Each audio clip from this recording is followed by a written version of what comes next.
다니엘을 통하여 꿈을 해석해 주었던 것처럼 느부갓네살 왕에게 임했다. 28절을 말하고 있습니다.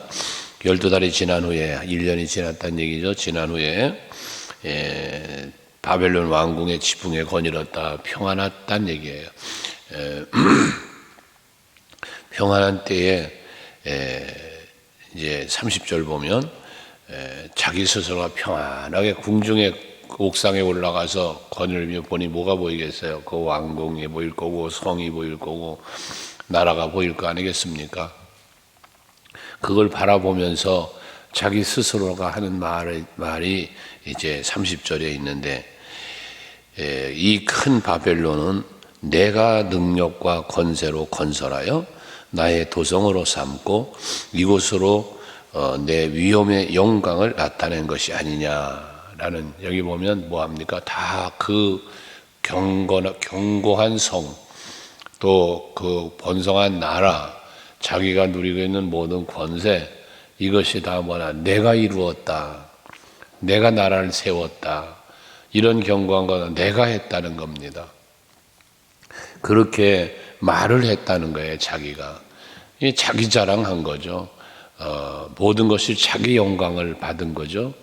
이렇게 말을 할 때에 31절에 보면 이 말이 아직도 나의 왕의 입에 있을 때에 라는 말을 해요. 모든 권세와 나라와 이 견고한 모든 것들을 내가 했다라는 말을 하고 있을 때라는 말이에요. 말이 아직도 내 입에 있을 때라는 말은 그 말을 하고 있을 때, 그때에 하늘에서 소리가 내려왔다는 거죠. 하늘에서 내려오는 소리를 들을 수 있는 느부갓네살이 되었다는 거죠. 하나님이 그에게 뭐 하는 게 들려주셨다는 얘기죠. 여러분에게 간혹 그런 말을 하지만 하나님은 우리에게 보여주시고 들려주시고 이런 또 직접 체험케 하시고, 이게 하나님이 택한 자에게 하나님께서 일하시는 가운데 나타내시는 것들이죠. 눈으로 볼 수 있고 귀로 들을 수 있고 우리 손으로 느낄 수 있게 하시는 게, 이 느부갓네살 왕에게 하나님이 친히 말씀을 하셨다는 거예요. 하늘로부터 소리가 왔다는 거예요. 그거를 듣게 하시는데 자기 권세로 이룬 줄 알았는데 말씀하시기를, 느부갓네살 왕아 내게 말하노니 나라의 왕위가 내게서 떠났느니라. 그래요. 나라의 왕이, 나라의 모든 누림이 지금 내가 이루었다 그랬는데 이게 너에게서 떠난다는 거예요. 그럼 뭐 하는 거예요? 빼앗는다는 거잖아요. 내가 이룬 것이면 내가 지킬 수 있어야 하고 이것이 내가 누릴 수 있어야 되는데 그것이 너에게서 떠났다? 이를 떠나게 하는 이가 하나님이라는 거거든요. 그래서 그러시면서 너에게 떠났다라고 하면서 32절에 보면 앞에서 다니엘이 25절에서 해석해 준 것처럼 네가 사람에게서 쫓겨나서 들짐승과 함께 살면서 소처럼 풀을 뜯어 먹을 것이다 라고 말을 해요. 이게 왕으로서 왕의 권세를 누리고 그 영광을 자기가 누리면서 내가 이런 나라를 만들었구나, 내가 이런 권세를 만들었구나 하고 자기 영광을 돌리는데 느닷없이 하늘에서 그 권세가 너희서 떠난다, 사람도 떠날 거다 라면서 또 들로 쫓겨날 거다, 거기서 소처럼 풀이나 뜯어먹으며 살 거다, 이 너무나 어처구니 없는 이야기를 하는 거잖아요. 다니엘을 통해서 들었던 얘기를 하늘로부터 다시 듣는 거예요. 이 얘기는 뭘 말하냐면 앞에 30절에 말한 것처럼 이미 꿈의 해석을 들었어요. 그래서 그에게 기회가 주어졌었어요. 26절에 보면 27절이죠. 그러니 왕이여 하면서 다니엘이 당신 회개해라, 선행을 베풀어라, 그러면 하나님께서 당신에게 긍휼을 베풀 거다, 이런 권면까지 한 거잖아요. 그런데 이 왕은 그만 그 다니엘의 말을 잊고 그리고 이런 교만에 빠져 있었던 거죠. 그래서 이제 그렇게 풀이나 뜯어먹는 나라가 될 것이라는 얘기를 하면서 그러면서 7대를 지내서 지극히 높으신 이가 사람의 나라를 다스리시며 자기 뜻대로 그것을 누구에게든지 주시는 줄을 알기까지 이르리라. 7대라는 것은 보통 7년이라 이렇게 해석들을 하기도 하는데 이 7대를 지나는 동안에 그 소처럼 풀처럼 뜯어먹고 그러면서 사는 거예요. 그러면서 그 시간 동안에 그 왕의 권세가 아닌 들짐승처럼 사는 가운데에 내가 가졌던 권세가 내가 이룬 게 아니고 내가 이루었던 이 나라가 내가 이룬 게 아니고 이거 다 하나님께서 세우신 나라요 하나님께서 내게 주신 권세였구나라는 사실을 그때서야 깨닫게 되어진다는 이야기를 하는 거단 말이에요. 여러분에게 간혹 그런 얘기를 했죠. 하나님의 뜻을 깨닫고 돌이켜 하나님이 보시기에 합당하게 사는 어떤 터닝 포인트라고 말하는 이런 전환점이 고난을 당하기 이전에 평안한 중에 뜻을 잘 깨달아 알며 하나님께 감사하고 그 뜻을 따라 살아간다는 것, 이게 얼마나 큰 복이냐 말씀을 드릴 때가 있어요. 근데 어리석은 사람은 한 방 얻어 터져야 정신을 차리고 얻어 터져도 또 정신을 못 차리는 사람도 있으니까 이 얼마나 어리석은 사람이며 안타까운 모습입니까? 여러분은 날마다 주님의 전에 나와 이처럼 아침마다 예배하고 말씀으로 또 자기를 성찰하고 그리고 하루하루를 사니까 하나님의 말씀 안에 거한다는 것이 얼마나 복된 건지, 이게 여러분께 하나님께 감사하는 여러분 되셔야 돼요. 늘 새벽마다 제가 기도하는 거지만 지난밤도 주님께서 평안하게 지켜주시고 아침에 건강하게 일어나게 해주셨다. 이게 하나님이 주시는 은혜잖아요. 거기다가 발걸음도 인도하셔서 이렇게 주의 전에 와서 예배하고 하나님 앞에 기도하고 그리고 살아갈 수 있게 해주시는 것, 이것이 모두 다 하나님의 은혜라고, 이 은혜 찬송을 그러고 부르는 거 아닙니까?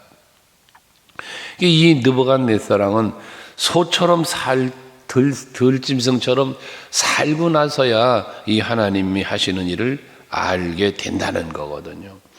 33절에 보면 바로 그때 이 일이 느부갓네살에게 임했다는 거예요. 그러니까 지금 이거 내가 이루었구나 하고 말하는데 그 말하는 중에 하늘에서 음성이 들려왔고 음성을 듣고 나서 바로 그때 이런 일이 벌어졌다는 거예요. 그래서 그 바로 이게 응하니까 내가 사람에게 쫓겨나서 소처럼 풀을 뜯어먹으며 몸이 하늘 이슬을 젓고 머리털이 독수리털과 같이 자랐고 손톱은 새발톱같이 되었더라. 하나님께서 말한 대로, 꿈으로 계시한 대로, 다니엘이 해석해 준 대로, 하늘에서 음성을 들은 대로, 이게 뭐예요? 3번이죠. 꿈으로, 다니엘의 해석으로, 하늘의 음성으로 뭐 했다는 거예요? 그동안 못 깨달았다는 거예요. 깨닫긴 했어도 그대로 하나님이 하나님 앞에 합당하게 살지 못했다는 거예요. 그러니까 결과적으로는 그 꿈대로 고생하는 들짐승같이 사는 생활을 했다는 이야기거든요. 말씀대로 되어지게 하시는 하나님이라는 거예요. 최고의 권세를 누렸던다가 최고로 낮은 자리까지 가서 살아가는 이런 모습이 여러분을 보여주는 거거든요. 그러니까 세상 권세도 하나님이 지켜주지 않으면 내가 지킬 수가 없는 거예요. 우리가 뭐 통상적인 나라의 정치나 경제나 이런 분야에 보아도 그렇잖아요. 모든 세상에 자랑할 수 있는, 누릴 수 있는 많은 것들이 하루아침에 그 누림의 자리에서 내려오고 또 심지어 교도소까지 가고 이러는 모습을 우리가 보고 살아왔잖아요. 이게 세상 권세예요. 세상 힘이라는 것이거든요. 하지만 하나님이 우리에게 주시는 권세, 하나님의 자녀되는 권세, 그 놀라운 누림은 영원하다는 거예요. 그래서 우리는 하나님이 우리에게 주신 이 은혜를 영원하신 나의 기업이다 찬송도 부르는 거고, 또 하나님의 은혜 속에서 예수 안에 누리는 평안을 우리는 고백하며 하나님께 영광 돌리고 있으며 사는 거라 말이죠. 여러분들이 그런 하나님의 섭리 속에서, 언약 속에서 그 언약을 성취하신 은혜 속에서 내가 살고 있다는 사실 늘 기억하면서 오늘도 감사하며 살아야 됩니다. 이렇게 느부갓네살 왕이 그 들짐승처럼 살게 되었는데 34절에 보니까 그 기한이 참회라고 말씀하고 있습니다. 그 기한이 참회. 여기서 말하는 기한은 앞에서 말한 7대를 말하는 것인데, 하나님은 고난을 주고 역경을 주시면서 뭐 하는 거예요? 다시 은혜를 베푸는 거예요. 깨닫게 하시고 그래서 그 고난의 자리로부터 다시 건져주시는 그 때가 찼다는 이야기예요. 말씀하신 때. 그렇게 되니까 어떻게 돼? 다시 회복이 되었다는 거예요. 내 총명이 내게 다시 돌아왔다 라고 말을 하죠. 총명이 다시 돌아왔대. 지금까지는 짐승처럼 살았다는 거예요. 총명이 없었다는 거예요. 이게 여기서 말하는 총명은 하나님을 알지 못하고 살았다는 이야기거든요. 근데 이 총명이 돌아오니까 뭐야? 하나님을 아는 거예요. 앞에서 해석했던 것처럼, 하늘에서 음성이 들려왔던 것처럼 이 때가 지나면 하나님이 하시는 일을 네가 알게 될 거다. 깨달은 후에야 네가 왕의 자리가 견고하게 될 거야. 그러니까 이 깨닫게 해주셨다는 얘기거든요. 그게 총명이 돌아왔다는 거예요. 여러분, 세상적인 지혜와 총명은 숫자 갖고 우리가 말한다고 했잖아요. 이 사람이 숫자에 속는다고. 수치 갖고 뭐 IQ, GQ 뭐 이런 걸 검사도 요즘에 하면서 그걸 말하는데 그것이 지혜가 아니라는 거예요. 진정한 지혜는 무엇이 지혜냐? 하나님을 아는 게 지혜예요. 총명이에요. 그 뜻을 분별하는 게 지혜고 총명이고 하나님이 이끄시는 대로 따라 사는 수 있는 그 삶의 그 판단력 이것들이 다 그게 올바른 총명과 지혜라는 거죠. 이게 돌아왔다는 거예요. 그러니까 그게 총명이 돌아오니까 어떻게 돼요? 내가 지극히 높으신 이에게 감사하고 영생하시는 이를 찬양하고 경배하였나니 그 권세는 영원한 권세요 그 나라는 대대에 이르리로다. 하나님을 찬송하게 되었다는 거예요. 전에는 뭐였어요? 30절에 내가 이루었다 내가 하면 자기를 드러냈던 그가 이제 깨닫고 보니까 아니야. 하나님이 하셨어. 하나님이 하신 거야. 이라고 고백을 하게 되었다는 이야기거든요. 그러면서 35절에 다시 그 고백을 하면서 하늘에 있는 것이나 땅에 있는 군대나 무엇이든지 간에 다 자기 뜻대로 행하시나니 즉 하나님이 뜻대로 하나님의 계획하신 대로 모든 것을 섭리하고 이끄신다는 것을 이제 깨달았다는 얘기예요. 그걸 고백하는 거예요. 모든 게 하나님이 하신다는 거예요. 그러니 그의 손을 금하든지 혹시 이르기를 네가 무엇을 하느냐고 할 자가 아무도 없다. 하나님 앞에 왜 그만두시오. 하나님 그런 일 하지 마세요. 하나님 그러면 안 됩니다. 왜 그렇게 합니까? 막 멈추시오. 이게 안 된다는. 누가 그런 사람이 있겠냐는 거예요. 없다는 거예요. 느부갓네살 왕은 왕의 권세를 뭐 했습니까? 금신상 만들어 놓고 여기 차례 안 하면 죽어 뭐 이런 거 했잖아요. 자기가 통제하고 제재하고 막 했잖아요. 그런데 자기가 이런 일을 겪어보니 하나님 앞에는 그럴 자 아무도 없다는 거예요. 이 모든 주권 하나님께 있다는 거예요. 그분이 하시는 일을 막을 자가 없다는 거예요. 멈추게 할 자가 없다는 거예요. 세상 권세 갖고 하나님을 이길 자가 없다는 겁니다. 저는 창세기를 묵상하면서 말씀드렸지만 하나님을 이길 수 있는 길은 딱 하나밖에 없어요. 세상 권세 이거 갖고 못 이깁니다. 오직 하나님을 이길 수 있는 힘은 기도밖에 없는 거예요. 하나님 앞에 겸손하게 무릎 꿇고 나를 긍휼히 여겨주세요. 나를 도와주세요. 무릎 꿇고 기도하는 것만이 하나님을 이기는 거단 말이에요. 야곱이 이스라엘이라는 이름을 받은 것도 내게 복을 주시지 않으면 나 놀 수 없어요. 이 기도가 무슨 기도입니까? 내가 살 수 있는 길은 오직 여호와 하나님이 나에게 복 주시는 겁니다. 나를 지켜주셔야 내가 예수와의 관계 속에서 삽니다.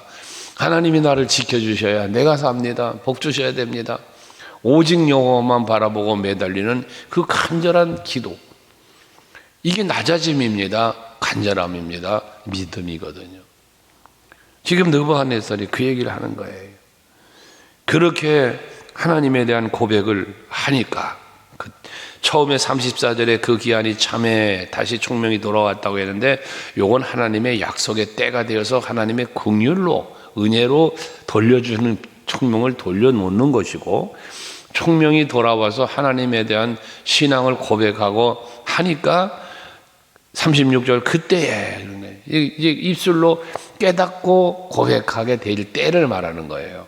그때에 내 총명이 내게로 돌아왔고 나라와 영광도 내 위엄과 광명도 내게로 돌아왔고 모든 모사와 관원들도 내게 찾아왔고 내 나라도 다시 세움을 받고 지극한 일세가 내가 더하더라 라고 그랬습니다.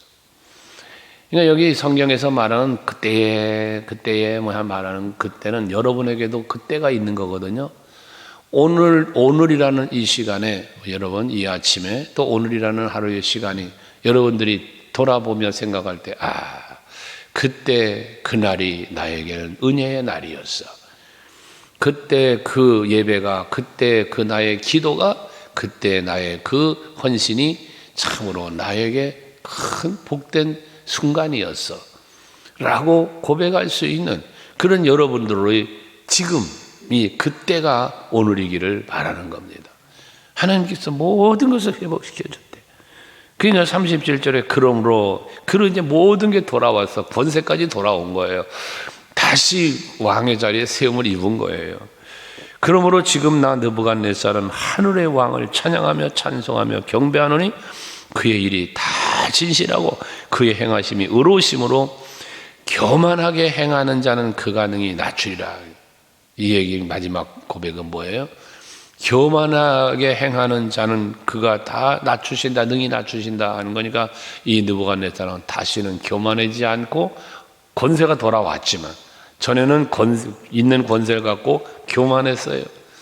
그랬는데 지금 이제 하나님이 앞에서 그 하나님이 하신 일을 다 체험하고 깨닫고 난 다음에는 하나님 앞에 겸손해진 거예요. 나를 높이는 게 아니라 하나님을 높이는 거예요.